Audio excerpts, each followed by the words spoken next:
Hello everyone, good morning. आज का मेरा वीडियो उन लोगों के लिए है जो किसी इंट्रेंस एग्ज़ाम की तैयारी कर रहे हैं। कोई इंट्रेंस एग्ज़ाम है जिसको वो क्रैक करना चाहते हैं, या फिर वो बच्चे हैं जो बोर्ड एग्ज़ाम देने वाले हैं, या फिर जो अपनी नॉर्मल क्लास में, जैसे छोटी क्लास में 8th में 9th में पढ़ते हैं और अपनी क्लास में टॉप करने वाले हैं। और वो कैसे पढ़ाई करें कि उनका जो एग्ज़ाम है, जो इंट्रेंस एग्ज़ाम है, उसको क्रैक कर दें, या फिर अपनी क्लास में बहुत अच्छे मार्क्स लाएं, या फिर अपने आप को और पहले से इम्प्रूव करें, या फिर कैसे टॉप करें। तो टाइम टेबल के बारे में आज बात करेंगे कि कैसे बनाएं अपना बेस्ट टाइम टेबल।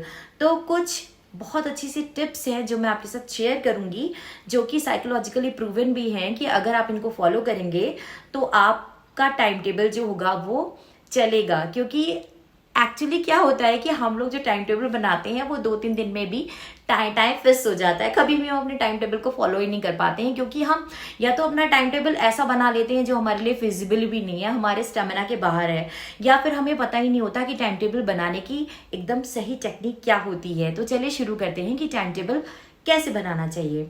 सबसे पहली और इम्पॉर्टेंट चीज़ है कि आपको बहुत लॉन्ग टाइम का टाइम टेबल बनाना चाहिए।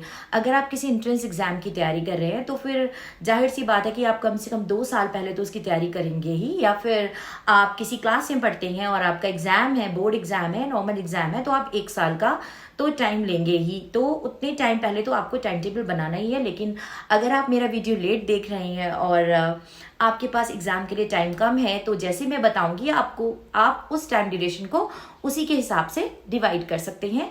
तो सबसे पहली बात तो ये है कि लॉन्ग टर्म का टाइम टेबल हमें बनाना है। जैसे कि 1 साल का बनाना है हमें टाइम टेबल। अगर हमारा कोई 1 साल बाद एग्जाम है, कोई एंट्रेंस एग्जाम है, तो आप 2 साल का भी बना सकते हैं।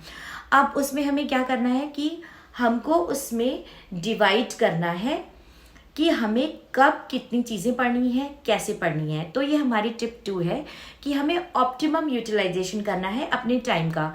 जैसे कि हमारे पास अगर 1 साल है, यानी कि हमारे पास 12 महीने हैं, तो 6 महीने देंगे हम हमारे जो सब्जेक्ट्स हैं उनको पढ़ने में, अपने कॉन्सेप्ट क्लियर करने में, उनको अच्छी तरह से समझने में, कि हमें हमारे सारे सब्जेक्ट्स अच्छे से समझ में आ जाएं। मतलब 6 महीने में आपको अपना कोर्स पूरा कर लेना है। उसके बाद आते हैं अगले 4 महीने।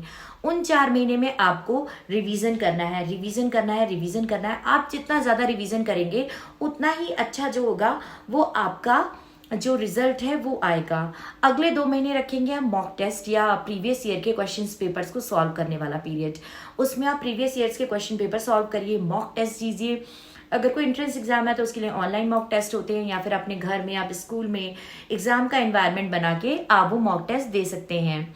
अब नेक्स्ट स्टेप क्या है? नेक्स्ट ये है कि आपका टाइम ड्यूरेशन क्या होना चाहिए टाइम टेबल में डेली पढ़ने का।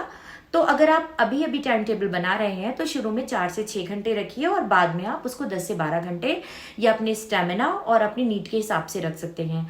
क्योंकि शुरू में आपको कम टाइम इसे रखना है, क्योंकि पहले तो आपकी सिटिंग हैबिट्स डेवलप होने में टाइम लगेगा कि आप लगातार एक जगह कितनी देर तक बैठ सकते हैं। तो अगर आप 4 से 6 घंटे का रखते हैं तो आप 2-2 घंटे का रख सकते हैं कि मैं 2 घंटे पढ़ूंगा, फिर थोड़ा ब्रेक लूंगा, फिर 2 घंटे पढ़ूंगा, फिर थोड़ा ब्रेक लूंगा।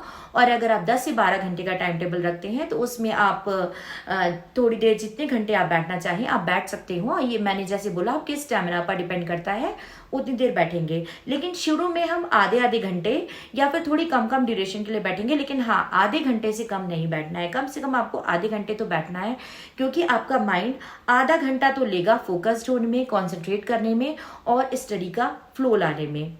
तो पहले कम ड्यूरेशन रखिए और बाद में ज़्यादा ड्यूरेशन कर दीजिए। और एक इम्पॉर्टेंट पॉइंट क्या है कि हमेशा सेम टाइम पर और सेम प्लेस पर पढ़िए। तो पहले बात करते हैं सेम टाइम ये है कि अगर आप रात में 8 से 12 पढ़ते हैं तो डेली रात में 8 से 12 पढ़िए। सुबह अगर आप 4 बजे उठकर पढ़ते हैं तो डेली आप 4 से 8 पढ़िए। ऐसा मत करिए कि आज आप सुबह पढ़ रहे हैं, कल आप रात में पढ़ रहे हैं, फिर परसों आप दोपहर में पढ़ रहे हैं, फिर शाम को पढ़ रहे हैं।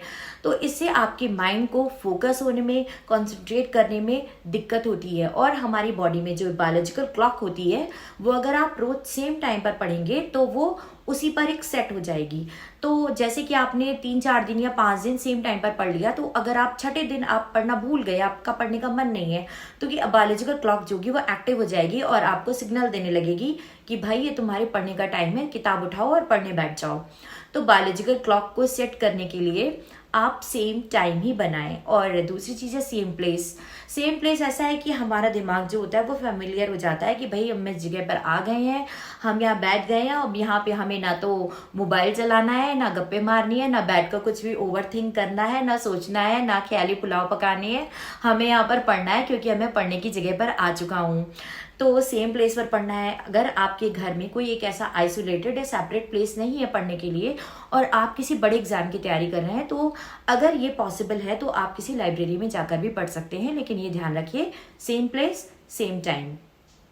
और चीज़ क्या इंपॉर्टेंट है आपके टाइम टेबल के लिए कि आप आपके बहुत ही टफ सब्जेक्ट्स हैं या आपको बहुत बोरिंग लगते हैं और जो सब्जेक्ट बहुत ही इजी हैं और आपको बहुत इंटरेस्टिंग लगते हैं, उसके टाइम ड्यूरेशन में भी डिवीज़न करिए। जो टफ सब्जेक्ट हैं, जो आपको बोरिंग लगते हैं, जिसको पढ़ने में आपको टाइम लगता है, समझने में टाइम लगता है, उसको आप अपने टोटल जो आपका स्टडी टाइम है उसको 60% टाइम दीजिए। और जो थोड़े से इजी हैं, आपको इंटरेस्टिंग लगते हैं, आपको 40% टाइम दीजिए। तो ये 60-40 का रेशियो आपको रखना है। उसको अगर आप बराबर बराबर रखेंगे तो फिर आप अपने सब्जेक्ट्स के साथ न्याय नहीं कर पाएंगे। तो ये आपको ज़रूर करना है कि 60 और 40 का रेशियो बनाकर रखना है।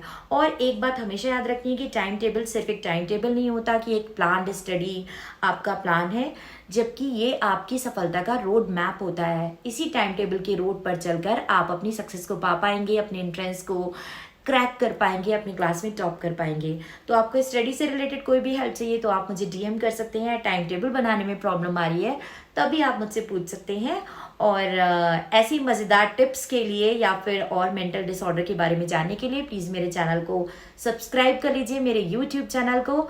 और अगर आपको ये रील जो है इंटरेस्टिंग लगी है और थोड़ी फ्रूटफुल लगी है तो दूसरों के साथ भी शेयर करिए, लाइक करिए। चलिए मिलते हैं मेरे नेक्स्ट वीडियो में, तब तक अपना और अपनों का ख्याल रखिए। नमस्ते।